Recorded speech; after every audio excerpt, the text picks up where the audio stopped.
歡迎大家嚟到2025年我哋數碼學堂嘅第3場活動。今日嘅活動主題咧係2025年中小企必備嘅超低門檻 AI 工具包。一講起 AI 咧，我相信好多中小企咧而家都唔會覺得陌生噶啦，甚至乎已經應用緊噶啦。咁究竟係咪咁容易又用得好咧？相信大家仍然有好多啲頭痕嘅位啊，唔知點樣去形容。所以我今日咧請嚟嘅講者 Keith 咧就會同我哋咧介紹一啲咧必備嘅工具啦，而且亦都可以好容易用得到嘅。咁我哋今日嘅活動咧，先多謝大家先啦，因為我知道今日嘅活動咧有接近3000人報名，咁啊一如以往咧，我哋數碼學堂嘅活動咧一公開報名咧都好快爆滿嘅。咁當然你先多謝咧各位嘅支持同埋肯定啦，同埋有超過30個商會嘅支持咧，先令到我哋可以咁成功咁舉辦嘅。咁啊，為大家介紹下數碼學堂咧，其實係一個專為中小企設計嘅免費學習平台嚟嘅，咁希望可以幫到大家中小企嘅企業啦，可以順利實踐數碼轉型嘅。咁啊，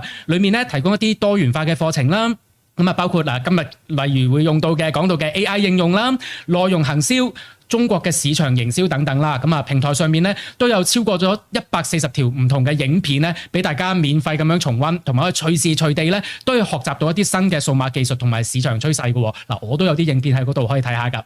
咁啊，除咗一啲網上嘅影片之外咧，我哋都會定期咁舉辦一啲線上嘅網絡研討會啦，線下嘅一啲討論會啦，提供一啲學習同埋交流嘅機會嘅。咁啊，所以大家如果要知道我哋下一次嘅活動係幾時嘅話咧，就要繼續留意咯。嗱，今日嘅活動咧，我哋就請嚟咗阿 Keith 咧，同我哋講一講中小企咧點樣可以更加好咁樣應用 AI 啦，同埋咧會同大家去解答一啲應用 AI 上面一啲疑問嘅。咁啊，現場可以即刻做一啲 Q&A， 所以咧你如果有啲咩關於 AI 應用嘅問題咧，就記住寫低佢，同埋咧可以發佈到喺我哋網上邊啦。我哋稍後喺 Q&A 嘅環節咧都會同大家去解答嘅。咁啊，記住繼續利用數碼學堂咧提升數碼嘅競爭力，為你嘅企業咧注入啲新嘅動力咯。咁不過一提起貿發局咧，相信大家第一時間諗起嘅咧，除咗數碼學堂之外啦，都會諗起一啲展覽啊。究竟貿發局係咪淨係得展覽咧？當然唔係咁簡單啦。所以今日咧，我哋請嚟阿 Dom 咧，先同我哋介紹下一啲貿發局嘅服務啦，為大家提供一啲展覽嘅前中後都幫你做好生意嘅一啲服務嘅。阿 Dom 交俾你。好，唔該 Benny。咁咧其實都喺呢度咧都多謝阿 Keith 嘅，因為咧如果大家頭先有留意嘅宣傳片咧，阿 Keith 嘅樣咧經常出現嘅，咁佢都係我哋嘅老朋友啦。以往都同我哋分享過好多 AI 嘅一啲技術嘅，咁啊一陣大家一定要留意。不過喺 before 佢講之前，我都想同大家講下 Exhibition Plus 展覽加。咁如阿 Benny 所講啦，究竟展覽會之外，其實仲可以有啲乜嘢新嘢呢？咁其實喺過去幾年呢，因為疫情之後都發生好多事啦，好多人當其時疫情都唔能夠嚟到香港展覽，咁我哋就推出呢個展覽加嘅平台。Other than 即係話展覽會之外咧，我哋再配合埋我哋一個貿發網採購嘅平台咧，就令到客戶咧喺不論展覽會前或者展覽會後或者其他時間咧，都能夠喺我哋平台上面揾到合適嘅買家。咁究竟係乜嚟呢？咁展覽加呢個平台咧，其實大家最熟悉嘅一定係實體展㗎啦，因為講到尾，我相信好多朋友都問我，喂，貿發局做啲乜？係咪就係搞書展㗎？咁因為書展係最多人睇啦。咁但係其實我哋仲有好多商貿嘅展覽嘅。咁好固之然，展覽會就係你喺嗰2日嚟，咁你就會睇到好多唔同嘅廠商、展商會擺佢哋嘅產品同服務去介紹俾你咯。咁但係其實喺展覽會嘅前同埋後咧，展覽加呢個平台咧，會透過我哋嘅一啲嘅服務，譬如呢個相對嘅平台咧，就可以咧俾你預早嚟到去約呢個對方嚟去傾下啲產品或者一啲合作係咪可以展開嘅，亦都可以喺展覽會之後或者之前咧，其實就透過我哋嘅貿發網咧嚟到去繼續去尋求唔同嘅買家。咁呢個可能咧過去大家比較少接觸嘅話咧，就淨係聽到展覽會就淨係以為只得展覽會，但係原來咧我哋展覽加咧係一個好好嘅服務咧，俾你全時間喺全年都可以揾到客戶嘅喎。嗱，咁但係咧每一年咧，其實頭先提過有30幾個展覽會，咁唔知大家有冇嚟過其中一啲啦？咁又嗰句書展一定嚟過係嘛？咁但係其實喺嚟緊嘅7月啦、8月啦，都有好多出名嘅展覽會，可能你都未參加過嘅話咧，就可以上我哋嘅平台，呢個貿發局嘅平台咧去做一個登記啦。咁譬如嚟緊7月，除咗書展之外，仲有呢個運動消閒博覽啊、零食世界。8月另外一個好出名嘅旗艦展覽就係美食博覽啦。另外亦都有好多家電家品嘅博覽咧，大家都可以留意嘅。咁頭先主要講貿發網採購，咁呢個24/7嘅平台就話全時間全年都可以俾你揾到買家。咁大家聽過未呢？咁原來呢，其實佢真係好歷史悠久啦。由2000年嘅時候，即係25年前呢已經推出。咁我哋呢主要嘅服務呢對象呢就係香港嘅中小企啦，希望呢俾一個平台就俾中小企將佢哋自己專業嘅產品同埋服務呢擺上嚟，而我哋亦都有喺全世界各地呢有做好多嘅推廣啦。而啲買家亦都因為我哋本身貿發網後邊嘅貿發局係一個好知名嘅機構啦，而好多人咧都會因為呢個比較信用高嘅原因咧，係願意喺我哋做登記成為買家，同埋喺我哋嘅平台度咧揾到唔少嘅優質供應商喎。咁咧，可能大家最近咧亦都為到呢個關稅戰頭痕係嘛？即係可能我死啦！我大部分嘅客可能過去喺美國嗰邊嚟到做生意，咁而家我係咪可以揾到其他地區嘅客戶呢？咁呢度喺呢度俾大家睇睇，其實貿發網咧最大嘅特色就係我哋係好平均嘅。咁大家睇到除咗美國同埋歐洲呢啲主要核心市場之外咧，我哋包括東盟亞洲地區啊、中國內地同埋一啲其他比較細小嘅地區咧，都係相當之平均。你可以揾到唔同地區嘅客戶。咁同埋俾少少 tips 啦，喺右邊你見到我哋有好多熱門嘅產品查詢類別嘅，譬如果你係做緊電子產品啊、禮品啊，或者係玩具，又或者係時裝眼鏡之類嘅產品咧，其實都好適合咧將你嘅產品擺上我哋貿發網喎。因為咧剛才提到嘅一啲比較其他冇咁熱門嘅地區咧嘅買家都會上嚟去揾我哋呢啲嘅產品嘅。咁你話究竟有啲咩公司呢？咁呢度除咗本地大家好熟悉嘅一啲企業之外咧，大家見到下邊啦，其實都有唔少跨國嘅公司啦，或者係喺 Fortune 500都有出名嘅一啲嘅公司咧，都會嚟我哋嘅網嚟到做一個採購嘅。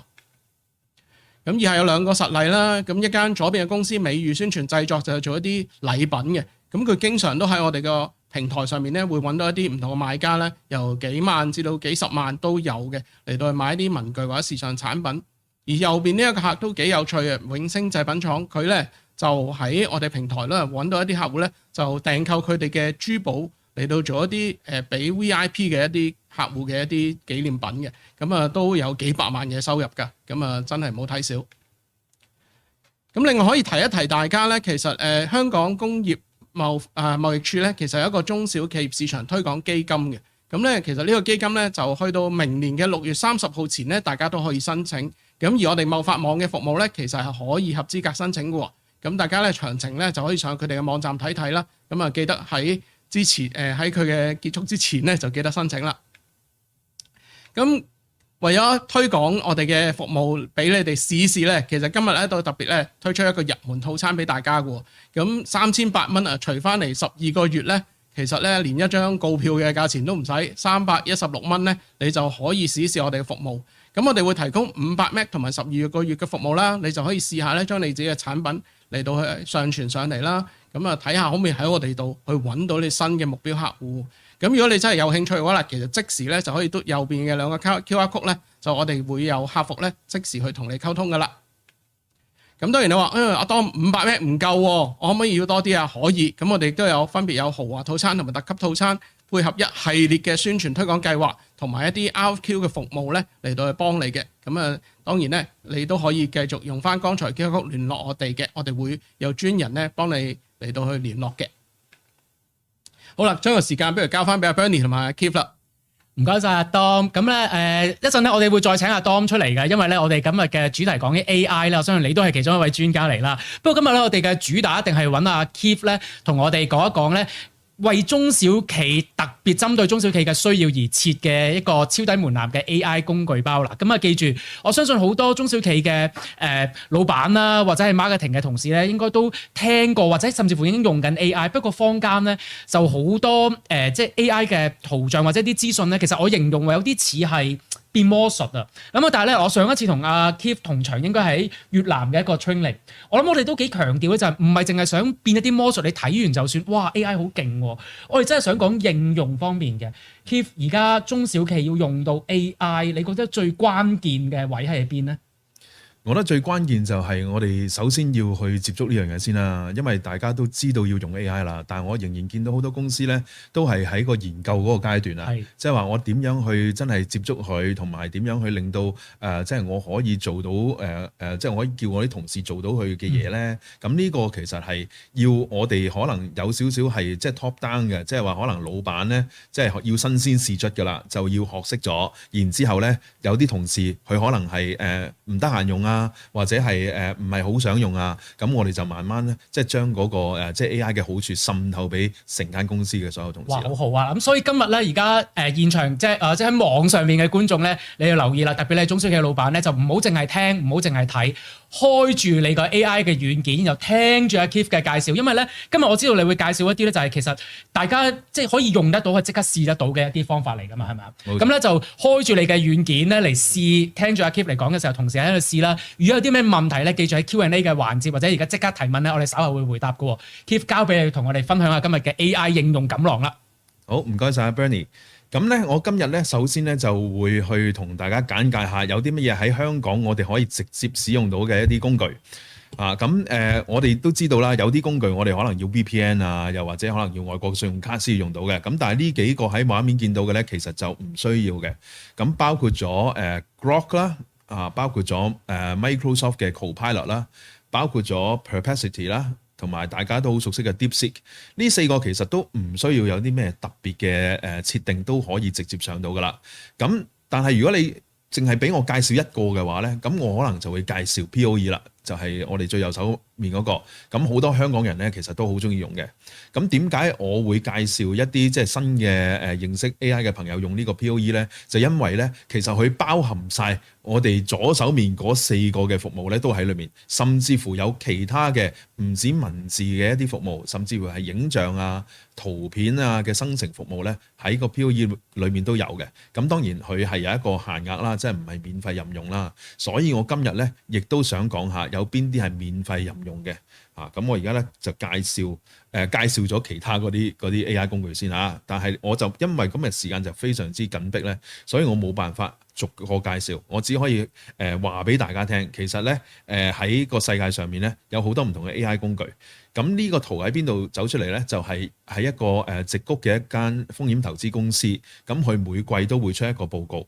咁呢個就係3月份嘅報告。咁你見到呢個表裏面咧，全部都係一啲 AI 嘅工具。而我紅色圈咗嗰啲咧，就係我而家有俾緊月費嘅工具。所以其實我都俾幾多嘅。有啲唔上榜嗰啲，其實我都俾緊嘅。咁但係你見到我有俾嘅咧，第4位 Perplexity， 即係頭先上一個畫面我哋見到嘅啦。其實我係有俾月費啦。另外第14位 POE 咧，我亦都係有俾月費嘅。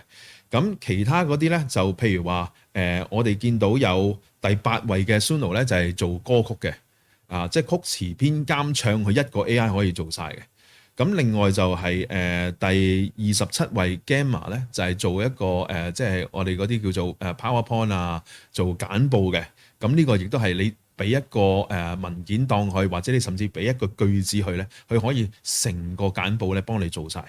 咁第33位Midjourney 啦，就係一個生成圖像都即係好老牌嘅一個非常之高級嘅工具啦。咁另外第43咧，其實都係圖像嘅生成工具，叫做 Ideogram。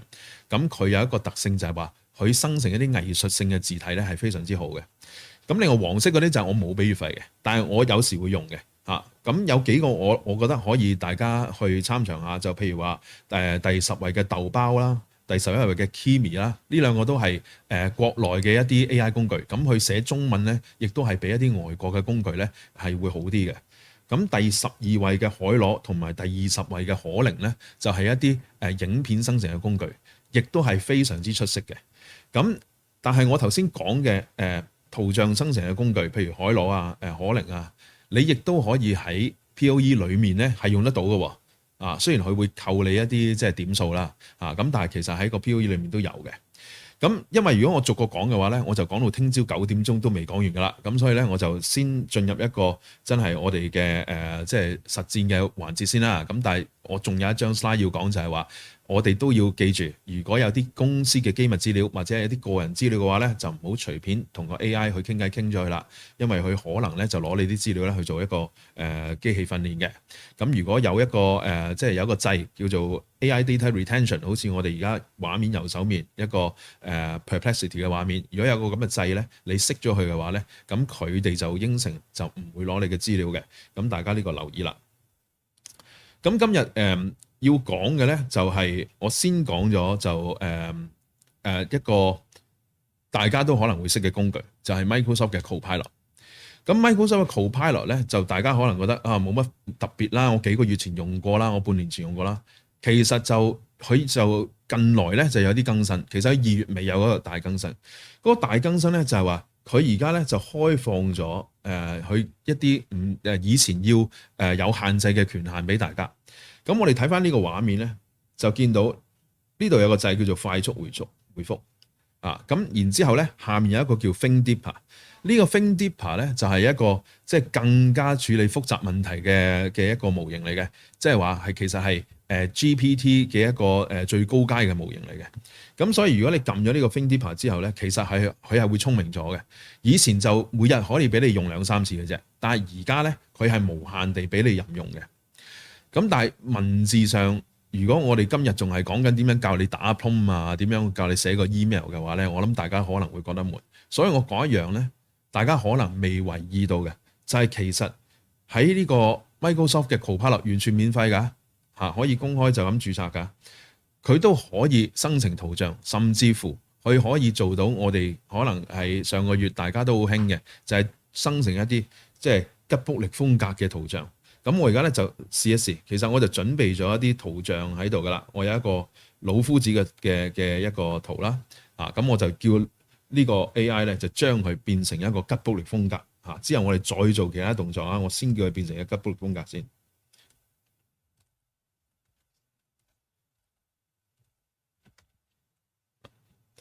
咁其實你就唔使有啲乜嘢特別嘅 prompt 咁樣，其實你就叫佢變成吉卜力風格咧，其實佢就會估到你想要咩噶啦。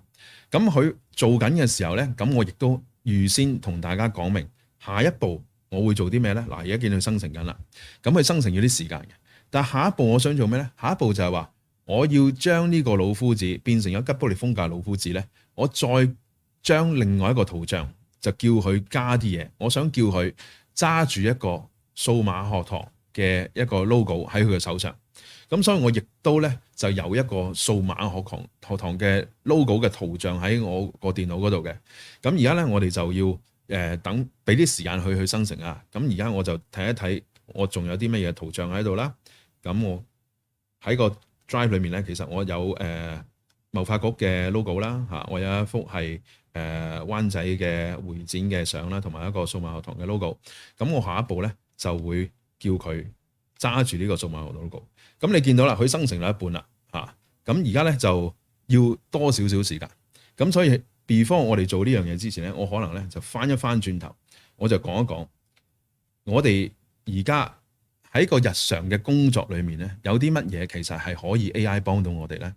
咁呢一個圖大家都見到啦，其實就係我用頭先嗰個Copilot 去生成出嚟嘅呢個圖。我就講解咩咧？有啲乜嘢係可以 GenAI 幫到？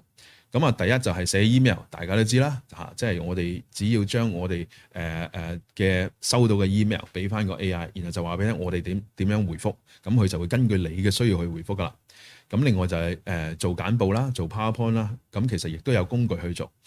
咁我哋平時去開會咧，有好多時候我哋就即係唔會 take notes 嘅。或者係冇一個 minutes 嘅，冇一個即係好詳細嘅 minutes，我哋就係諗住唔係你做咩我以為你做添咁樣，咁個個都冇做到。咁而家其實你只要錄咗音嘅話咧 ，AI 可以即刻幫佢變成一個即係文字嘅版本，然後將個文字版本變成一個會議記錄。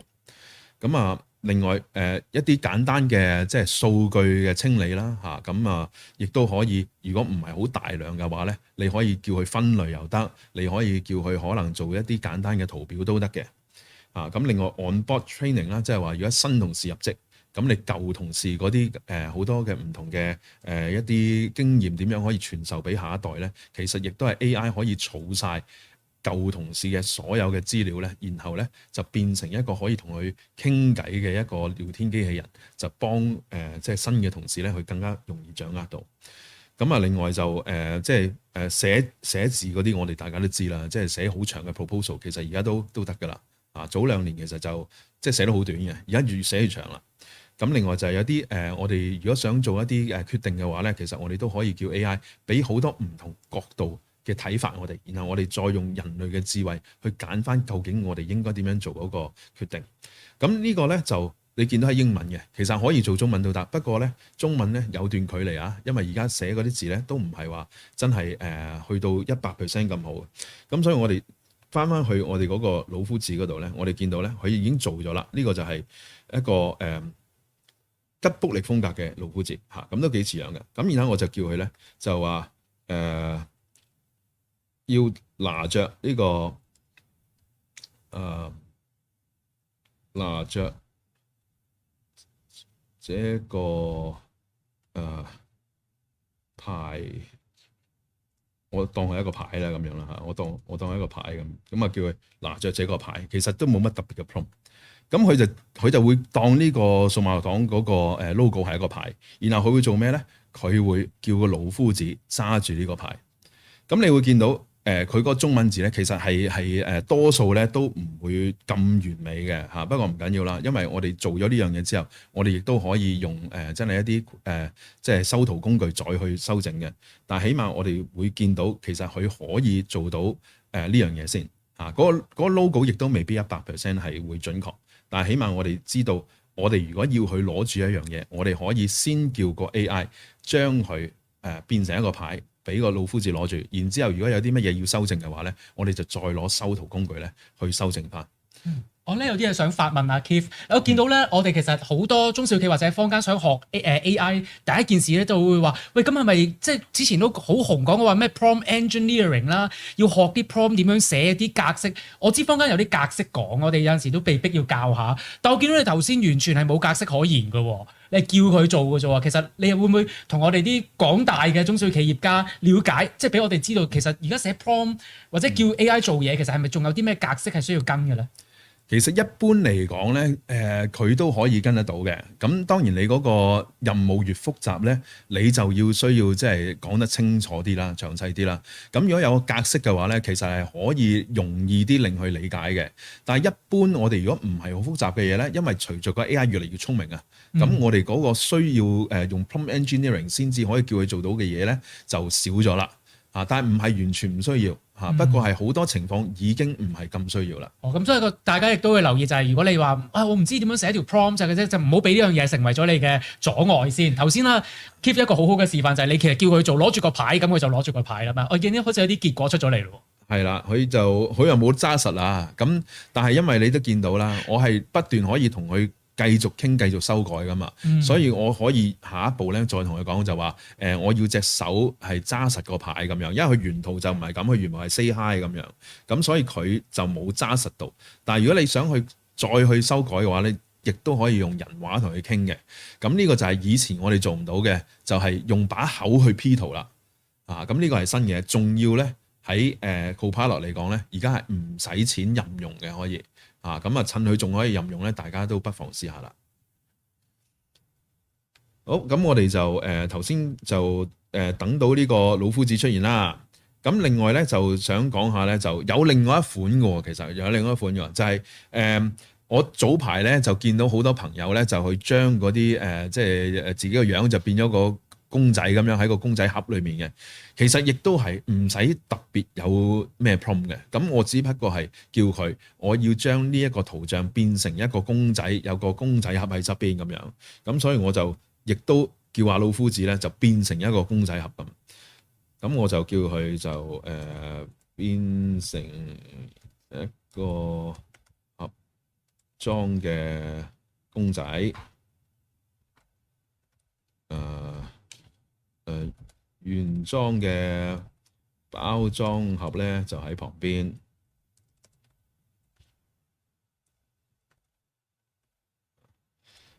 因為有朋友同我講過咧，其實喺某啲社交平台嗰度咧，係成日都有人去詢問究竟我點樣 prompt 先可以做到嗰個公仔有個盒咁樣啊？其實就係睇你個想像力啦。你想像將老夫子變成一個公仔，然後個原裝包裝盒咧就喺側邊，咁佢就已經大概估到你想要啲乜嘢嘅。咁又係好似頭先一樣啦，因為佢生成係有啲時間嘅。咁我哋今日就唔係錄影，咁所以我就先去下一步先，然之後我哋翻嚟睇個成果。好啦，咁我哋都有好多朋友會問，就係話點樣去做一啲即係自動化嘅嘢。咁但係自動化咧，其實有好多唔同嘅方向嘅，即係話你工廠裏面嘅自動化，一啲好形式上嘅嘢自動化咧係容易做啲嘅。但係我哋喺 Office 裏面嘅啲自動化嘅嘢咧，就睇下適唔適合用呢個生成式 AI 啦。因為生成式 AI 咧，其實係最適合咧就做一啲創作性嘅嘢。所以我哋平時要好多時間做創作嘅嘢咧，我哋就可以用個生成式 AI 去幫手去自動化嗰個流程。咁其實我今日咧都想去再講多一樣嘢，就叫做 Vibe Coding 啊，即係個氛圍去編碼，就係話你唔需要識寫 program，其實你都可以寫得個程式。但係今日個時間所限，我冇辦法去教大家點樣做 Vibe Coding，我只可以展示個成果俾大家睇。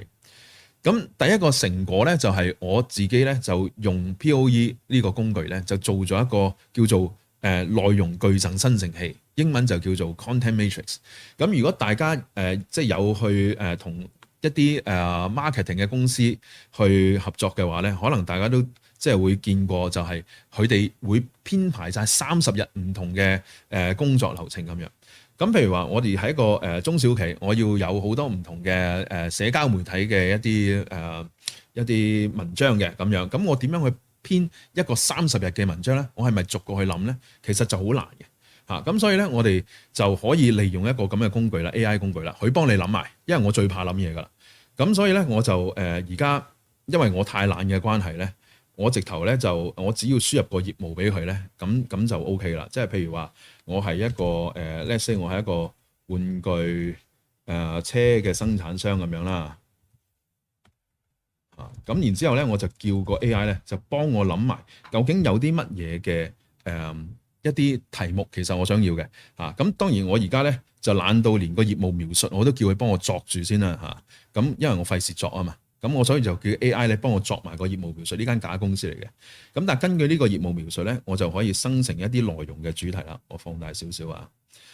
咁而家就 AI 咧就幫你生成有一啲主題內容，就係玩具車設計與藝術工藝咁樣啊。咁然之後咧我就生成嗰個 content matrix。咁我而家做緊咩咧？就係話將好多唔同嘅內容嘅構想，同埋一啲唔同嘅格式啊，一啲關鍵字啊，佢就用一個好似矩陣一個 matrix 咁樣生成出嚟。咁你呢度咧，你就見到啦。譬如話，佢第一個就係玩具車設計與製造工藝，然後就有幾個內容構想，然後就每一個文章咧，其實出嚟都係唔同嘅即係風格啦，唔同嘅關鍵字啦。咁另外就有另外一啲頭先 gen 出嚟嘅一啲題目，譬如話環保與可持續生產概念啊，智能互動玩具嘅創新應用啊，咁呢啲都係愛嚟俾咩咧？愛嚟俾大家放上去個網上面，令到大家搜尋相關題目喺你公司業務嘅相關題目咧，係揾到你嘅即係文章嘅。咁譬如話，我而家就撳呢個生成文章，譬如話我哋可能呢個如何將呢個精湛工藝融入玩具車設計咁樣，咁我就生成呢個文章。咁呢個 AI 咧，其實喺背後咧就自動幫你寫緊一篇blog 去幫你擺上網啦，或者係生成一篇即係 IG 嘅文都得，因為其實佢係會有唔同嘅方面可以俾你揀。咁我就見到咧，而家佢就生成到差唔多啦。咁我哋咧就可以將呢個文章複製咁複製咗之後咧就可以擺上網啦。咁呢個就係一個最簡單嘅就係，如果你有一個業務，你想個個月都有唔同嘅內容嘅話咧，咁你就可以用呢個 content matrix，然後仲加埋個生成文章。當然你可以再 fine tune 啦。但係我想另外講嘅一樣就係話，呢個成個呢個工具咧係我用 POE 冇寫過一行程式就咁生成出嚟嘅。咁生成咗出嚟，其實我哋仲有其他嘢可以幫我哋手嘅。不過咧，就先睇我哋頭先個老夫子變成一個塑膠嘅玩具包裝盒咁樣。嗱，呢個就我可能冇得講得太清楚啦，但係其實大家都應該望到咧係有啲似噶啦，不過咧佢可能就唔係話咁photorealistic 啊，即係唔係真係好似相咁像真，有少少黃啊咁，但係咧我哋可以再同佢傾咧，亦都可以做到你需要嗰個效果嘅。做 live demo 就係咁樣，做 live demo 真係藝高人膽大嘅要。好啦，咁翻嚟啦，我哋做咗個內容之後咧，其實我仲有一樣嘢好想做，就係我想做 YouTube。其實我自己好想做 YouTube。咁但係大家知啦，即係我要諗嗰啲 YouTube 嗰啲題目咧，其實都好難噶嘛。咁變咗，如果我哋有 AI 去幫手自動化咗呢個生產呢個YouTube 嘅內文嘅一啲標題咧，就會幫咗好多。所以我又用一個 Vibe Coding 咧，又係唔使寫任何 program 嘅情況之下咧，就做咗呢個工具出嚟。咁呢個咧就叫做多重吸引力內容生成器嘅。咁我只要描述我嗰個 YouTube 想講啲乜嘢咧，其實佢就會幫我諗晒啦。咁我就講下就係話譬如話我哋可能數碼學堂，我哋今日要出個 IG， 咁就係今日咧就有阿 Dom 啦，同埋有阿 Bernie 啦，同 Keith 一齊講 AI。咁呢個就係我哋嗰個 YouTube 裏面想要嘅題目。咁我而家就揾 AI 咧，就去分析呢個題目之後咧，佢就會將個內容嘅詳情咧就輸入晒去呢個表格嗰度，然後我就可以揀啦。我揀廣東話，我要呢個YouTube 嘅標題咧用廣東話生成。咁我就撳呢個生成呢個開場白啊。其實仲有啲掣嘅，不過我今日唔示範。譬如呢一個就係咁樣啦。喺10年之內，人工智能市場價值值100億咁樣。咁另外就有唔同嘅一啲風格嘅一啲主題啦。咁我就會生成7個呢啲主題，然後就可以俾你揀啦。咁我仲有係可以即係動態咁樣去生成呢啲唔同嘅題目，即係唔會好死板咁樣。你發覺原來你得嗰7個嘅 template 嘅，咁你真係生成1萬個嘅 YouTube， 其實你全部都係嗰7個。即係手法，咁就唔會嘅，因為佢可以根據你嗰個要求咧，即係你嗰個內容咧去生成唔同嘅風格。譬如呢個我哋生成第一個啦，喺未來10年之內，人工智能市場價值咧將過1萬億美元。然後咧，阿 Dom、阿 Bernie 同阿 Keith 咧今日咧深入會探討呢個驚人嘅增長背後原因。呢個用咗一個 multi hook 嘅一個方法，就係話佢第一句咧就係用一個 initial hook 咧，就係等你望到呢一句之後，哇！原來個人工智能嗰個市場價值1萬億美元，你就會停咗唔再碌落去。你唔碌落去之後，佢就會再有一個 re-hook，就係再去令到你更加想留低，然之後先至有個 introduction。咁有7種唔同嘅方法去做出嚟啦。咁我呢度咁呢個人工智能可以做到嘅嘢遠超你嘅想像，又係嘗試將你停落嚟啦。然之後又係講啦，阿 Dom、阿 Bernie 同阿 Keith 今日講人工智能咁，所以呢個又係幫我哋做 content 嘅時候咧，就會慳咗一啲時間即係我哋譬如開會揾幾個同事落嚟諗7個都諗起碼個零鐘啦。但係 AI 其實係已經係1秒幫你就諗晒。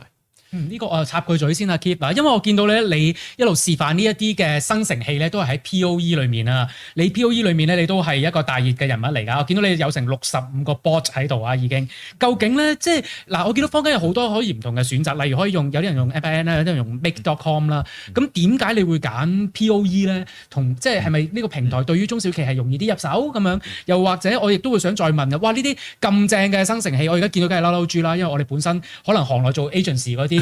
搞咁耐做出嚟嘅嘢，你而家用呢啲方法做咗，所以我轉行做 training 比較多嚇。咁究竟係咪真係咁容易就寫到出嚟嘅咧？喺 POE 上面，其實點解我會好集中不斷去講 POE 咧？就係因為佢容易，即係佢入手係會容易嘅。即係譬如你頭先講 Make 同 N/N 咧，即係我自己都有試用過。其實第一佢就serve 唔同 purpose 啦，即係佢哋做接駁唔同嘅系統會多啲嘅。但係嗰個難度咧係對於一般尤其是中小企嚟講咧係好難入手嘅。但係如果喺 POE 我做嘅 bot， 甚至乎我唔好話做嘅 bot， 做呢一類型嘅 app 咧，係仲容易過我做以前嘅文字式嘅 chatbot 嘅。呢個係容易啲嘅。咁所以我就自從佢出咗呢個可以寫一個 AI app 嘅功能之後咧，我就即係好推薦大家去嘗試，即係自己去用一個用口講啊，即係頭先我哋就試下口講去 P 圖，而家就口講去寫 program，就係所謂嗰個氛圍嘅編碼就 vibe coding，就而家係改變晒成個生態。嗱，今日時間有限，我知冇可能你即刻教到我哋點樣寫個 bot 或者寫個 app 出嚟㗎啦。咁譬如果我鍾小記見到你咧，呢個生成器好正喎，咁當然啦，可以直接用喺呢啲bot 裏面喺度用啦。我見到已經你好多 active user、monthly user。咁但係如果我想寫一個我哋自己嘅第一步，我應該要做啲乜咧？其實第一步就好簡單嘅，你先去呢個 POE 嗰度咧，其實佢個左上角咧，佢有一個叫做建立嘅掣嘅，最左面就係搜索，然後有個建立嘅掣。我哋撳落建立嘅掣之後咧，咁佢就有6個唔同嘅即係 option 俾你揀啦。咁我哋要做咩咧？就係叫做 Canvas 應用程式，我哋要撳呢一個。撳完呢一個之後咧，佢就會有一個叫做使用 bot 生成，即係自動生成啦，或者手動設置。咁我哋只要咧就撳呢一個。即係自動生成之後咧，我哋亦都可以好似頭先咁樣啦，用口同佢講話，我要一個乜嘢嘅工具。譬如話，我而家簡單咧，我講一個，我要一個兒童學習英文生字嘅工具，兒童學習英文生字的小遊戲咁樣啦。當然，我如果再詳細啲咁樣講咧，即係我就會好多要求噶啦，我又要去即係好多顏色啊，又要佢啲字好大隻啊，咁我就會即係多好多呢啲咁樣嘅唔同嘅要求落去。但係如果我簡單到咁樣，我叫佢做一個兒童學習英文生字嘅小遊戲咧，其實佢已經聽得明嚇，佢會即場而家咧就喺度生成緊啦。你見到佢做緊咩咧？佢做緊就係話佢理解我要求，咁佢就將嗰個成個計劃咧點樣寫呢個 program 計劃寫咗出嚟，然之後咧佢就開始咧就生成呢個兒童英文單字學習遊戲啦。佢就喺度寫緊 program 啦。所以你見到我話係點解我會推薦 POE 咧？就係呢個原因。我只要用口同佢講，佢就已經聽得明我講乜嘢。如果你其他比較複雜嘅工具咧，其實就係嗰個入門嗰個門檻太大。咁啊，好正啦！見到今日咧，我哋都唔係淨係講 Gen AI 咁簡單，你見到 Keith 咧已經又塞錢入我哋袋啊嚇！真係啲大家講到好複雜嗰啲咩自動化或者寫曲嗰啲咧，我哋今日都見到佢用 POE 咧，用一個簡單嘅方法，連即係我哋唔識寫 programming 嘅人咧，都可以寫到隻 app 出嚟咧，都做咗個示範，好犀利啊！呢個咁啊，可能中小企嘅朋友亦都，我覺得會回應翻你最初亦都有提到一點好緊要嘅，就係唔係睇坊間有啲乜嘢嘅 solutions 咁簡單，應該調翻轉諗我嘅業務有啲乜嘢嘅需求，或者成個流程係點，然後先去再可能揾啲工具，或者自己而家用一啲工具咧，去提供解決方案啦，甚至乎自動化啦。係啊，一般我哋都會好希望就係話，我想揾到一個工具，然後個工具話翻俾我聽，可以點樣解決我問題。但係其實好多時候個世界就係調轉嘅，就係我哋先要了解我哋嘅問題，然之後我哋先可以揾到適合嘅工具。咁啊，你見到啦，而家呢個英文學習生字嘅遊戲咧，就已經做好咗啦，仲有語音添啊，我唔知佢播唔播到出嚟啊。咁但係咧，我哋就可以即係睇下。究竟去係做啲咩啦？即係話呢個係大笨象咁，然後我哋就撳翻大笨象，咁佢就好開心咁樣啦。咁應該咧，我就覺得咧，佢應該係將呢個 dog 咧就係收埋咗嘅，佢應該唔俾個小朋友睇嘅。咁但係而家咧就即係第一個版本就未做得完美啦，所以第二樣嘢我哋會做，我就會叫佢你唔好將呢個bird 呢個字個答案擺埋出嚟你就等個小朋友撳個答案，你先至好顯示呢個 bird 字。咁就係一個好簡單嘅即係我哋用一句大家記住，所以你唔好話佢做出嚟都唔得嘅咁樣，因為我哋只係用咗一句説話，同埋我哋用咗一個 version。如果我哋做多10個 version 嘅話咧，其實可以變到咧就非常之完整。好似我頭先做嗰啲 app 咁，其實我都係做咗可能係10幾個版本先至做到嗰個比較完整嘅樣嘅。咁我睇下我仲有啲乜嘢預備咗先啊。其實最尾一個都係阿 Bernie 係唔中意㗎啦呢啲。我哋而家都好自動化同AI 係啦，你都 AI 咗㗎啦，其實都。咁呢個就係即係繼續去講嗰個 marketing 嘅 automation 啦，就係 IG 內容自動化啦呢個。咁如果我要做 IG 內容，我要埋圖片要埋字㗎嘛，咁同埋我有好多唔同嘅題目我諗唔到㗎嘛，所以我係有一個超懶嘅方法，就係我叫佢你幫我生成個 AI。點字啦，咁我有隨機或者有啲唔同嘅一啲題目，咁我就懶嗰頭我就撳佢，即係當然我可以直接輸入題目啦，咁然之後咧就佢就生成點子啦。咁佢生成點子有手作圖藝啊，咩光影攝影啊，咁我哋譬如話光影攝影啦，我哋咁，然後我哋可以揀廣東話、繁體中文嚇，或者係語氣同埋有個文案有幾長，符號有幾多，#hashtag 有幾多，然後我哋就撳生成文案。咁佢生成咧呢個我做多少少嘢，就係話我就懶個頭，我又係叫佢唔該你出2個版本俾我。咁所以佢而家一生成咧就生成緊 A、B 2個版本，然後就俾我揀，然後根據呢2個版本咧，佢就可以幫我俾一個即係配合嘅圖像。所以佢除咗生成文字之外咧，其實咧你亦都可以叫佢根據呢個文字嘅內容，再去生成埋個圖像。咁而家我哋見到啦，坐喺窗邊嘅飲咖啡，陽光透過窗簾咁樣。咁我覺得呢個 B 可能會好啲啲，咁我揀 B。然之後咧我就叫佢生成嗰個提示詞，咁佢就會根據我哋個內文咧，去生成嗰個圖像嘅提示詞啦，圖像 prompt 啦。然之後我哋亦都可以揀翻究竟用邊一個生成嘅模型咧，就去生成翻呢一個圖片。咁我就揀咗咧就最平嗰個啦，即係呢個 Zen T2i 咧，其實係喺 POE 裏面生成圖像最平嗰個。咁佢生成咗一個咁樣，有一個窗邊有杯咖啡。佢嘅內容咧就係咁樣啦。有冇試過喺自然光影去記錄生活中嘅細緻美感啊？其實咧喺每一日生活中咧個角落都可以睇到靚嘅光影效果。咁個文字係咁樣，然之後咧去配圖咧，亦都係一個光影嘅一個配圖啦。咁所以就而家我哋就會做得快好多。你話有冇做得真係真人咁好咧？梗係唔得啦。但係如果你用一個即係第一個版本，一個初稿嘅版本嚟睇嘅話咧，其實就合格有餘噶啦。然後你再用人類嘅智慧去人類嘅即係創造力去再 fine tune 翻嗰啲文字咧，就已經係一個幾好嘅IG post。呢個絕對我同意啊 Keith，因為我成日都話而家 agency 我哋做 pitching 嘅時候，呢一個係一啲好嘅工具嚟。不過咧，我都想代中小企亦都問，或者對啲公司都問一問，就係譬如呢啲 bot 咧，我哋特別喺 POE 做出嚟咧，我哋有冇我見到好多都係公開嘅，一係就 private，真係公開。其實有冇係 in between，即係淨係我公司可以用得到，或者我嘅團隊用得到咁樣嘅而家？如果要做一啲淨係自己用得到嘅話咧，就唔係喺 POE 嗰度做啦，因為團隊咧你就要有幾個人嘅。咁幾個人係點樣咧？幾個人咧，我哋就可以試呢個叫做 Perplexity。Perplexity 咧就有一個功能叫做 Spaces。我哋撳呢個 Spaces 咧，佢就可以咧就你見到呢個係我嚟改卷嘅。我有一個呢個 Spaces 咧，其實我哋就可以咧就去加入我哋嘅一啲同事啊，即係呢度有一個叫做 Invite Contributor。咁你打去 email 咧，其實佢就會將你嘅同事咧就有呢個 email 嘅 login 先至可以入到呢個 private space。咁就好似阿 Bernie 頭先所講啦，就係話我哋可唔可以半公開咧？我又唔係全公開，又唔係全 private，全 private 就得我自己可以用。咁我加多幾個同事用可唔可以咧？咁其實呢個就係Perplexity 嘅其中一個即係獨特嘅一個功能，其他嗰啲工具就冇嘅。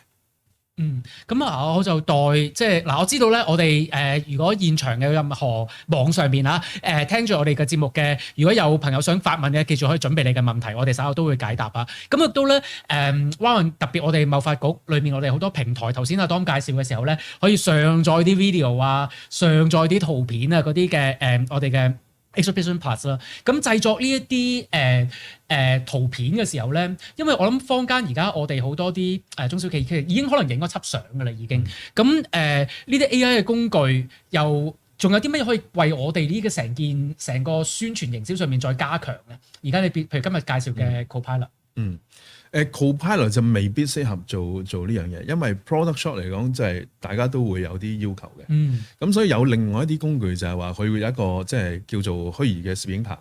咁你只要有一個即係唔係好靚、唔係好高清嘅影像，你可能手機影一個 product 咧，後面全部嗰啲 background 又亂晒都冇所謂，因為佢會用 AI 去自動退地啦，然之後咧再會用一個 AI 去自動打燈啦，咁佢有翻嗰個正常我哋見到嘅高光點同埋嗰個陰影，然後你再可以 key 翻一個背景落去，全部自動化嘅，咁你就唔需要有一個真嘅攝影棚，但係當你縮到去一個好似係一個即係 e-commerce 嘅 website 咁細幅相咧，其實就唔係好穿崩嘅。哇！呢個非常之啱中小企嘅用戶用，因為佢哋嗱當然啦，譬如嗰啲產品已經有專業嘅攝影影晒 product shot 咁，梗係正啦，可以用緊啦，或者可能已經喺展覽會嘅時候嘅報書入裏面用緊啦。咁但係可能有啲產品就出得好快好新，或者有啲改動咗之後又想有張新嘅時候咧，都用手機去影。你有冇一啲？即係如果就咁講呢個虛擬攝影棚嘅軟件咧，你有冇邊啲建議？我見到坊間好多 Apps 其實都有呢個功能，你自己有冇啲心水推介啊？我知你試過好多㗎嘛。我有，不過唔喺呢個 site 度，唔緊要，唔記得個名。唔記得個名係嘛？你之後要話翻俾我哋知啊！之後話翻俾你聽。好好，咁我諗就呢啲相片就應用喺我哋嘅啲平台上面，可以幫助到好大啦。咁啊，即係Kevin，咁你今日嘅示範係咪主要都係去到呢度啊？咁我見到你做好多 POE 喎。係啊，咁不如我哋嗱，而家我哋開放我哋 Q&A 嘅環節啦，亦都捉埋阿 Dom 嚟。阿 Dom 我知你試好多 AI 嘢噶嘛，係咪？咁我哋一齊可以分享下。嗱，咁我頭先阿 Keith 咧就講咗一啲圖片嘅製作示範咗啦。老夫子就攞住我哋數碼學堂嘅招牌啦，亦都示範咗呢個本來想製作好似 three figures 嘅公仔。呢啲咧其實我見到坊間做咗好多，大家都可能淨係覺得咧呢啲係即係好睇咗好爽，自己做一次係好爽。其實我想講咧，有啲真係實際應用，譬如我試過咧就幫介紹喺一個個人即係 personal branding 嘅 training 裏面咧，我教佢哋做咗一啲 stickers 係自己個樣嘅。其實你喺 day to day 一啲傳訊息嘅時候，你可以用到自己嘅樣，其實係加強咗自己嘅 personal branding 啦。咁嗱，我哋做好多圖像或者影片咧，做出嚟好靚啦。咁其實咧，我都會想再問多少少關於個marketing 嘅。雖然你越嚟越自動化，或者係你頭先做啲 Gen IG post 咧，如果我哋完全係 agency 嗰啲咧，就應該會嬲住。不過我都真係好想再問一問嘅就係，喂，點樣可以？我見到呢個實際嘅問題就係點樣可以用 AI 咧可以哇？呢個我真係唔想代問添，取代成個行銷嘅團隊嚇，取代埋間marketing 嘅 agency， 係咪真係可以做到呢一個即係呢一個 level 咧？已經去到睇你嗰個行銷嗰個本質係點樣樣？即係如果你個行銷本身係即係唔係嗰個人類嘅同事只係接單，佢係冇乜即係可能係即係冇乜人類感情需要嘅，即係你唔需要同個客去飲茶食飯嘅，咁你係可以即係將佢用 AI 取代咗嘅。但係就好多時咧，就即係世界冇咁理想啦，因為好多工作上我哋係需要係人同人嘅溝通噶嘛，即係 AI 唔會幫你傾電話噶嘛，亦都唔知你幾時生日噶嘛，咁所以我哋即係要睇個性質。如果性質本身嗰個同事其實佢真係冇乜嘢做，佢就係只不過係公司俾一啲 lead 佢，然後佢就幫你撳下 email 啊，寫下 proposal 啊，咁嗰啲係可以嘅。哦，而且冇乜嘢做嗰啲同事要留意啊，或者嗰個可能係老細嚟㗎，通常係。咁我另外一個坊間我聽到你頭先咁講咧，就話可能冇乜需要感情啊嗰啲咁，但係我真係有個實際嘅應用試過，就係有一啲旅遊嘅服務平台啦。咁我買咗個 package 啦，我喺布吉島嘅時候去 PP 島玩先買咗個咁樣嘅 package 嘅時候，咁但係我係一個假期用緊嘅，咁我就真係想問下佢，喂，如果個天氣唔好嘅時候，我取消有冇得 refund 啊？呢啲嘅時候，我見到咧。佢嗰個答我嗰個係一個 AI agent 嚟嘅，已經佢就唔係隨口答嘅喎，佢真係根據我買咗嗰個 package 咧，係會唔會退款啊？咩情況？咁呢一啲喂，其實都真係取代咗有真係實際嘅嗰個 package 嘅 knowledge 裏面啦，去解答嗰啲問題，唔係一啲好 general。其實呢一啲如果要喺中小企裏面應用得到，係咪真係咁難？又可以點樣做咧？其實坊間係有唔少嘅即係工具啊，即係開發工具咧，就去做呢類型嘅，尤其是即係客戶服務嘅類型嘅嘢嘅。咁就睇你嗰個客戶服務嘅流程有幾複雜啦。因為有時如果你產品係多嘅話咧，你係唔止淨係答佢話即係如果我而家要取消要點樣樣，你可能有唔同嘅服務，佢可能有唔同嘅一啲即係規矩咁樣嘅。咁你就會有一啲比較複雜嘅流程。但係如果你話嗰個本身係簡單嘅話咧，其實我哋就即係用一個出面好多㗎，即係譬如話有個叫做 Diffy 咁嗰啲都係一啲好容易可以幫你製造到一啲 bot， 甚至乎有啲比較大嘅公司，譬如話AWS 或者係Microsoft 佢哋都有一啲開發工具係可以好容易幫你整到一個即係 AI 嘅客服嘅。嗱，咁另外一個問題啦，我都追問下啦。咁啊，關於公司現有嘅客戶就做客服啦，又或者咧坊間都好話講到即係而家所有嘅服務啦，我見到湯咧都可以加個 AI 落去啊，都有得賣啊。咁其中一個topic 咧，加 AI 落去又好吸引嘅，就係話我而家現有嗰啲嘅客戶係咪可以用 AI 做一個？我見到呢個 topic 咧，我知阿 Keep 你哋好大嘅反應嘅嚇。線上營銷數據用 AI 去做分析係咪得咧？呢個就係我哋要睇下嗰個 AI 係愛嚟做咩㗎啦，因為分析營銷數據其實係一個需要數學計算嘅問題嚟嘅。咁我哋而家已經現有嘅工具，譬如話即係 Google Analytics 啊，或者係我哋可能有一啲 CRM 啊，或者係即係本身 e-commerce 嘅平台，佢已經有一啲工具去幫你去分析數據，即係有晒 dashboard 啊，有晒圖表嘅。咁我哋 AI 即係我哋今日講生成式 AI 可以做到咩咧？其實就係去理解個圖表，即係話我唔得閒去慢慢睇啦，咁你可唔可以即係俾個 summary 我啊？今日個銷售數據，咁你可以將嗰個已經做好咗嘅 report 再俾個 AI 做，但係本身個 report 咧其實係已經通常係喺你嗰個銷售平台裏面已經有㗎啦。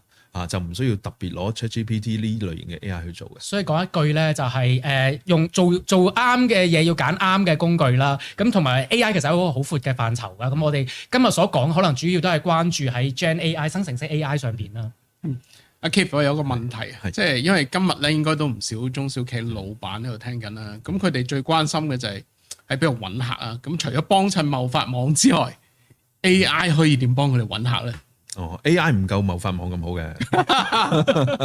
AI 其實都係因為你去揾客都係用翻你平時做開你過往用開嗰啲渠道噶啦，因為 AI 佢本身係一個工具而唔係一個渠道啊嘛，即係佢唔係一個小紅書咁樣，即係佢只可以協助你去幫你更加去 utilize 你而家用緊嘅一啲渠道。咁所以我頭先講嗰幾個咧，就係話如果我嘅銷售渠道係靠 content 去 lead gen 嘅，咁樣就我喺嗰個唔同嘅社交平台，我咪要盡量做多啲咯。咁呢個係其中一個方法咯。咁另外當然你亦都可以話即係可能係一個數據為主嘅公司，就好似頭先 Bernie 咁講啦，即係嗰啲銷售數據，我哋係咪可以揾到一啲洞見咧喺裏面？咁我就可能將嗰啲唔同嘅月份嘅銷售數據就叫 Gen AI 幫我睇咗，然後再幫我諗下究竟有邊啲唔同嘅角度係可以令到我哋增加個銷售量。咁但係我都要講多一句就係話 AI， 我哋講緊而家嗰個 ChatGPT 類型嘅 AI 咧，佢係一個作文嘅機器，佢唔係一個計數機器，所以佢個 decision making 佢唔係用計算計出嚟，佢只不過係估你想聽啲乜嘢。咁所以咧，即係如果你問佢中學生應否談戀愛咧，佢正方又講得好叻，有10個理由；佢反方又有10個理由講。咁所以你可以叫佢做嘅咧，就係話你用10個唔同嘅角度去講下究竟我哋可以點樣提高我哋銷售量。咁佢就有10個唔同嘅角度俾你咧，你就可以用自己嘅智慧去睇下邊個先啱你啦。呢個提得好好啊！多謝阿 Keith 提醒，因為咧我好同意而家啲 AI 咧，即係越嚟越好似你講話，我要你講嗰個方向嘅嘢咧，佢好聽你話㗎。即係中學生應該去官賓談戀愛咁樣咧，佢就會係啊，真係一定要去官賓啊咁樣，即係令到你即係覺得自己講嘅嘢好啱咁。呢一個留意 AI 其實有機會有呢個 bias 啦。不過頭先阿當你提到咧，即係譬如貿發網上面咧，其實放咗好多我哋或者你嘅合作伙伴有機會嘅 potential 合作伙伴一啲資訊咧，其實嗰啲嘅資訊再放入生成式 AI 上面咧，其實可能會生成一啲 proposal 或者 idea 咧，其實係一個好嘅方法嚟嘅，大家可以諗一諗。嗱，咁呢個咧令我亦都想追問一樣嘢嘅，就係頭先有提到生成圖像啦，亦都最近我亦都留意到有一個公司佢嘅 annual report 嘅時候咧，就俾人話你係咪生成式 AI 做出嚟㗎？喂，啲手咧奇奇怪怪嘅，或者啲動作好似有啲缺陷喎。呢一啲特別頭先阿 Keith 亦都提到中文文字嘅呈現有啲缺陷啦，有冇辦法解決嘅咧？其實喺國內一啲即係生成圖像嘅模型咧，係已經係可以生成到中文字啦，仲要係藝術字體嘅中文字。咁外國嗰啲咧就未得啦嚇，咁所以唔係冇嘅，係已經有噶啦。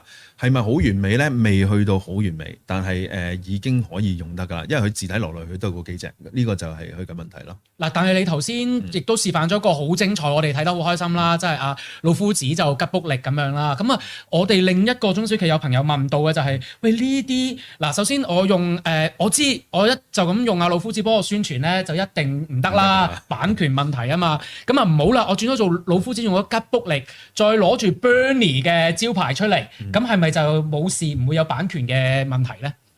呢個就我唔係律師，所以我只可以講我個人見解啦。咁我個人見解就係即係版權係一定係版權持有人話事嘅。咁所以如果吉卜力冇去即係告呢啲生成式 AI 嘅話咧，就應該就安全嘅。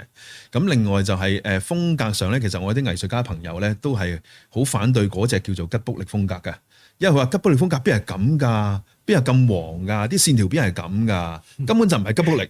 即係都有啲咁嘅睇法，所以喺而家呢一個我哋暫時喺呢一刻嚟講咧，我哋就見到版權持有人都冇出聲嘅話咧，咁暫時應該都係 OK 嘅。係咁啊，不過我亦都即係呢個留意啦。如果關於即係法律上面嘅問題，你梗係應該諮詢翻啲法律嘅專家啦。同埋我都留意到有一啲 AI 嘅平台咧，其實已經可能係唔準使用某一啲大家都認知咗上面嘅風格嘅圖像生成，因為避免一啲版權嘅問題。咁大家都要小心呢方面嘅情況啦。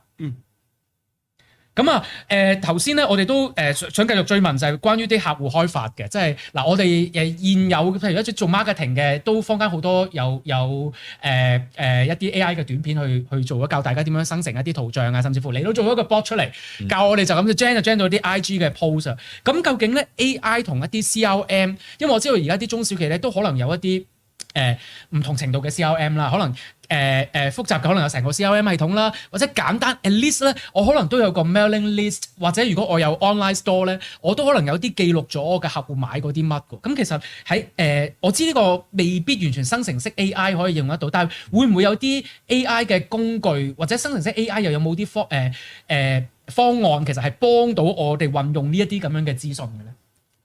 以我所知就唔係好適合用生成嘅 AI 去做，即係佢始終就係佢嗰個即係數理邏輯係用文字推理去做啦。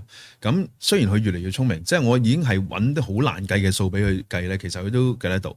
但係當你個數據量一大，譬如話你有一個可能係3000行嘅 Excel 俾佢嘅話咧，其實佢係處理唔到咁大量嘅數據，佢開始計錯啊！因為譬如話我叫佢揾翻一啲可能係股票嘅數據啊，然後之後我就再叫佢即係分析翻或者做個圖表出嚟咧，其實有啲時候我都發覺係，就算我用到即係高級啲嘅 AI 咧，其實都係唔係次次100% 啱。即係如果嗱，我見到有條問題，其實都係類近嘅，可以即係同頭先問題有啲相關，就係如果有啲 raw 嘅銷售數據，我哋可唔可以放入去生成式 AI 上面做一個譬如 summary 啊，又或者係做一啲 prediction 一啲估算預算啊咁樣咧？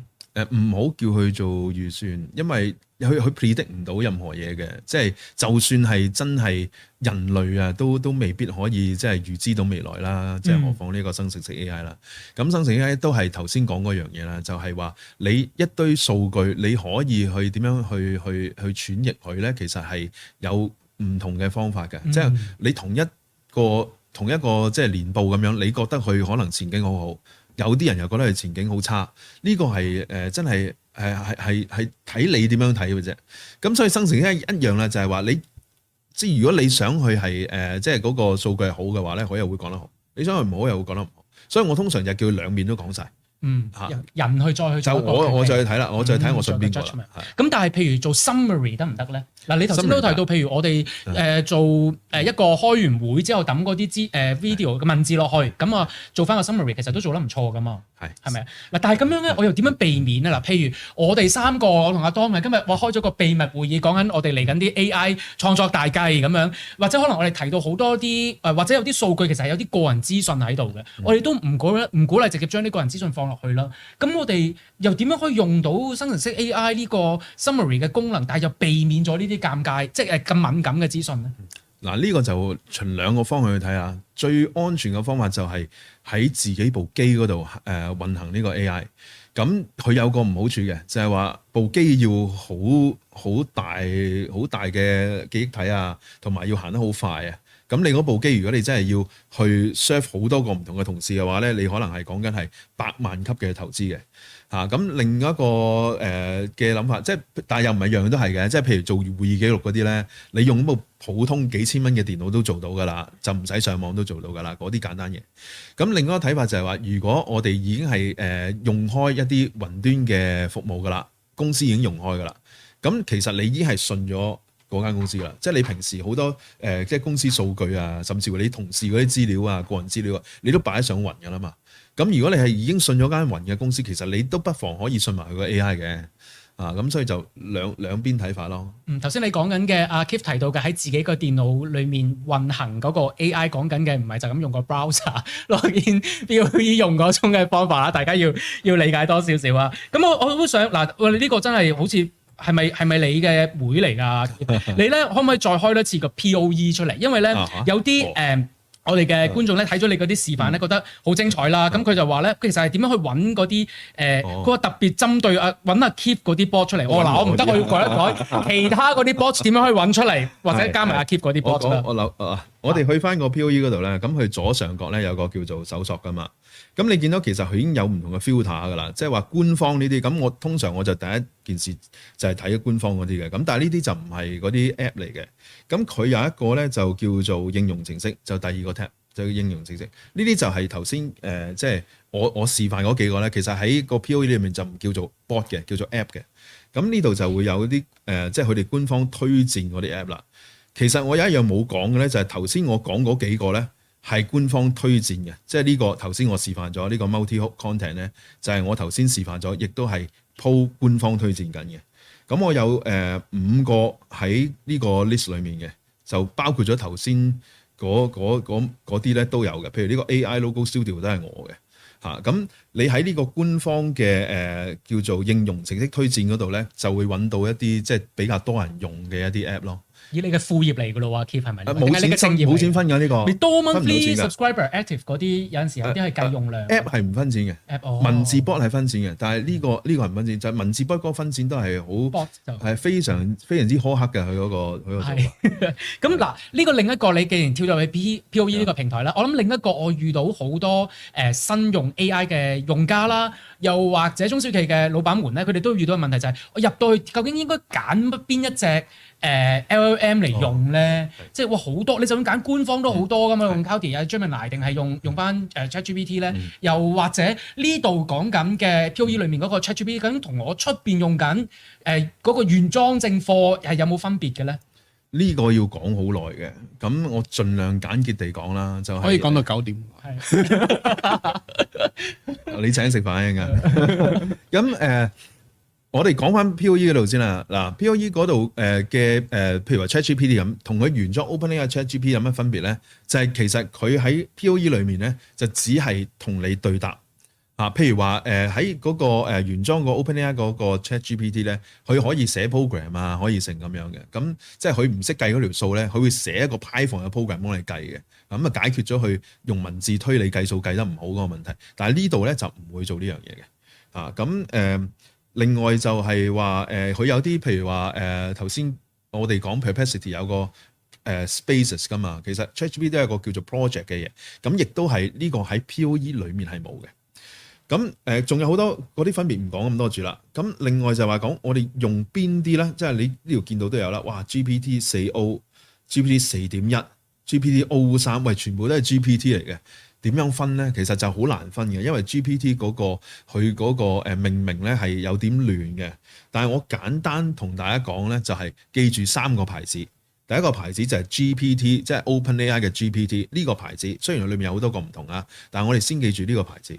第二個牌子就係呢個 Claude 呢個 Claude 就係Anthropic 一間公司嘅 Anthropic，咁佢其中一個主要投資者就係 AWS。咁另外咧就係第三個咧就係 Google 嘅 Gemini。咁呢3個最大嘅品牌咧就係我哋而家市面上嗰個能力最強嗰3隻，而呢三個牌子個別最叻嗰個AI 咧，我就會係即係唔可以話佢最叻嘅，尤其是 GPT，因為佢有好多唔同嘅，即係佢每一個 model 都有少少唔同。咁我就會係首選就用 GPT 4.1嘅而家。咁佢就唔係一個推理模型，佢唔會好似 DeepSeek 咁樣喺度諗一輪嘢先嘅。咁但係我就會用呢個 GPT 4.1，就因為佢平，其實最緊要係佢喺一個 first tier， 即係第一等嘅 AI 嚟講咧，佢係比較平。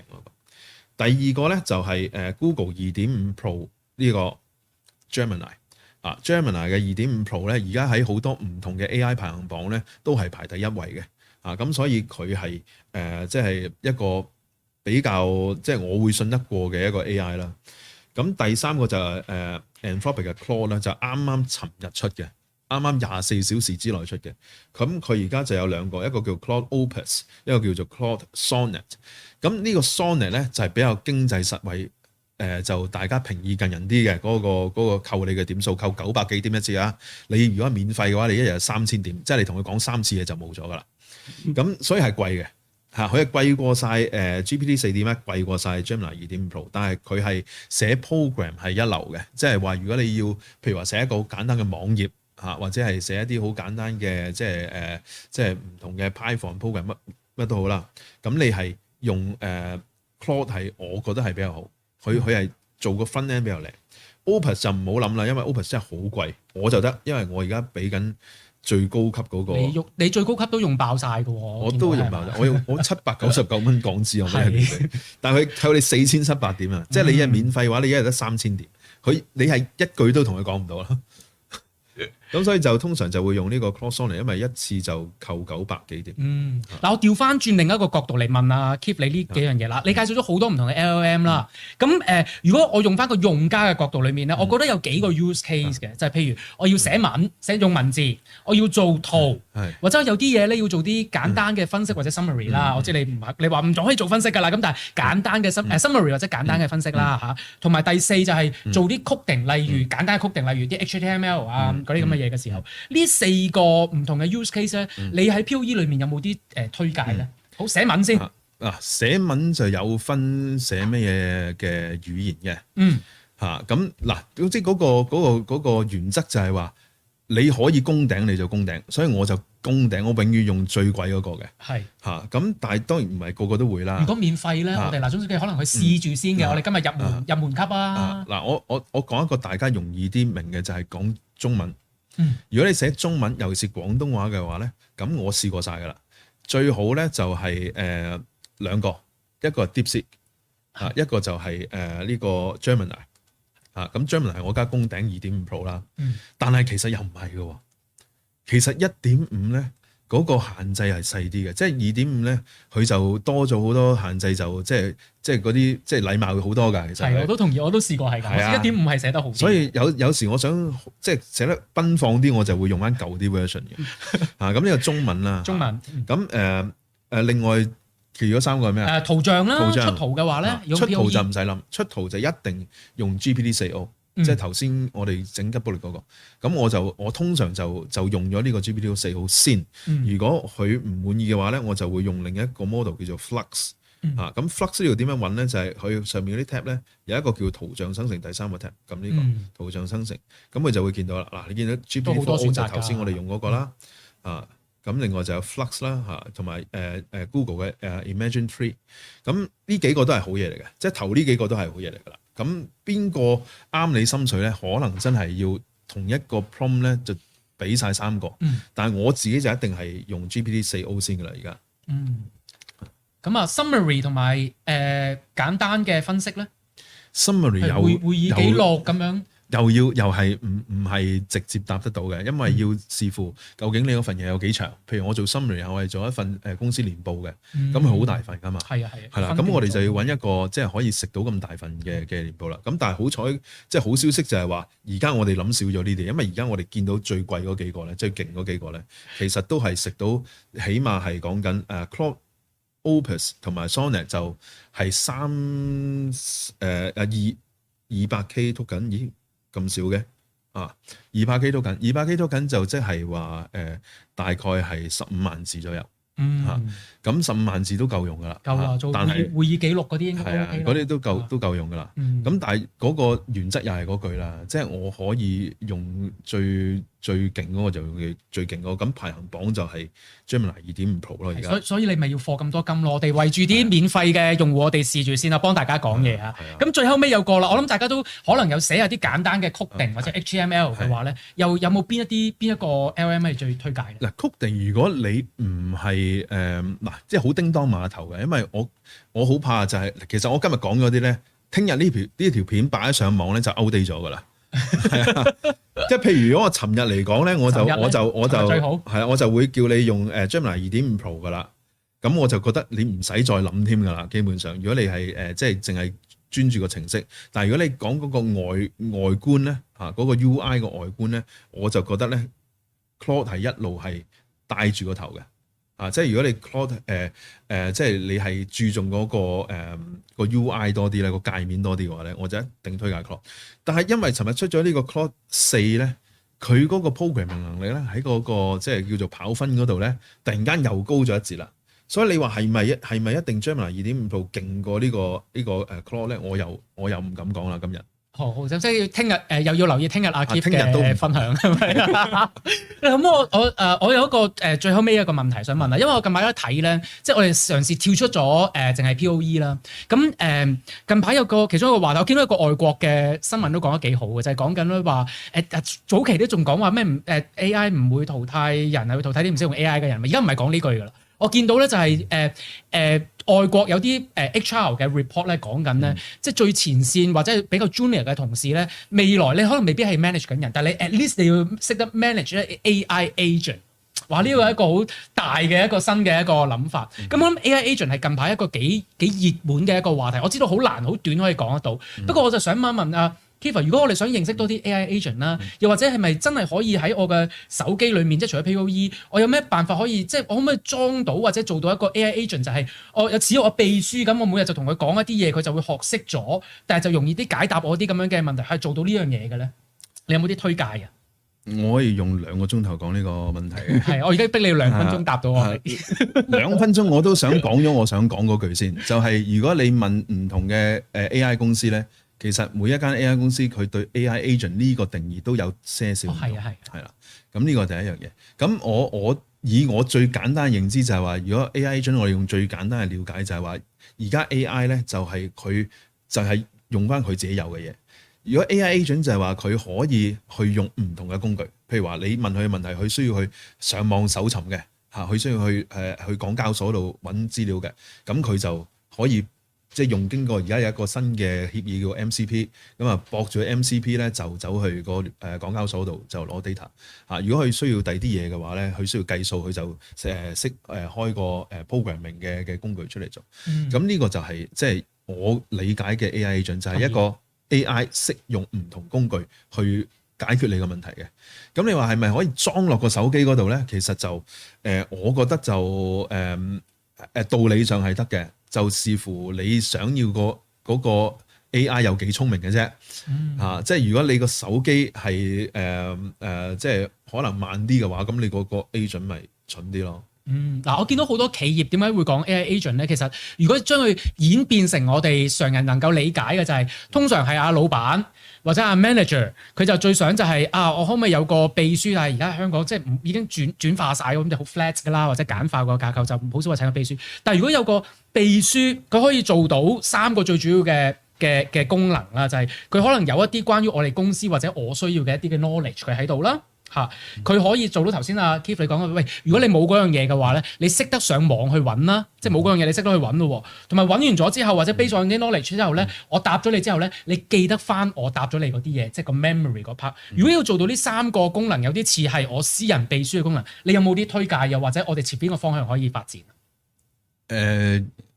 我係唔信呢樣嘢嘅。嗱，咁啊，即刻聽聽啊，點解 Keith 你唔信咧？喂，我有個 AI agent 或者我嘅秘書同佢講得多啲嘢之後，佢熟悉我多啲。佢你可以有一個咁樣嘅即係 AI 去不斷地學習你嘅嘢嘅，係可以嘅。但係我諗比較現實啲嘅咧，就係話我哋仍然係會需要請嗰位秘書嘅。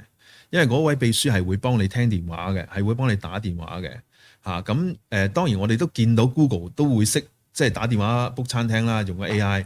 但係我係唔係好信佢識去即係即係幫你諗埋啊，即係一啲好即係私人嘅嘢咧。我諗佢未必做得到呢樣嘢，同埋有啲即係同人之間打交道嘅嘢，佢都係唔得嘅。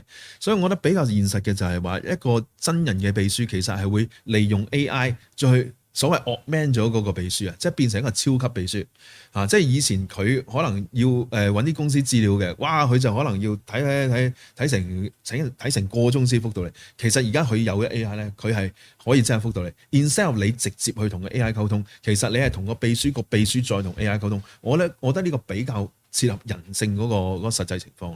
我都同意。暫時或者我哋而家見到 AI 嘅發展或者可以應用嘅方案都係呢一個程度比較多啦。不過我哋都係嗰句啦，今日唔知道聽日會發展成點啦。咁啊，就係拭目以待，或者繼續留意住數碼學堂有冇啲新嘅資訊帶俾大家啦。嗱，今日我哋嘅時間咧就差唔多到呢度啦。如果你仍然有其他關於 AI 嘅問題嘅話咧，你歡迎繼續咧可以抄低佢，或者咧上到我哋呢啲唔同嘅社交媒體平台上面咧，你可以留意我哋新嘅活動咧，甚至乎上翻數碼學堂咧睇下我哋嘅一啲重溫啊，或者新嘅片段咧，都可能可以繼續學到啲唔同嘅新嘢嘅喎。咁啊，多謝各位咧就參與我哋今日嘅活動啦。咁啊亦都多謝我哋今日嘅來賓啊 Keith 啦，同埋阿 Dom 咧同我一齊共主持我哋 Q&A 嘅一個環節啦。咁啊，線上嘅朋友咧，記住咧 follow 我哋嘅一啲唔同嘅社交媒體平台啦，同埋咧可以咧加入翻咧我哋嘅唔同嘅社交媒體平台啦，同埋我哋嘅 WeChat 啊 WhatsApp 嘅帳號咧，了解我哋一啲某發網採購嘅一啲包括 Exhibition Plus 嘅頭先點樣可以用到我哋嘅服務啦，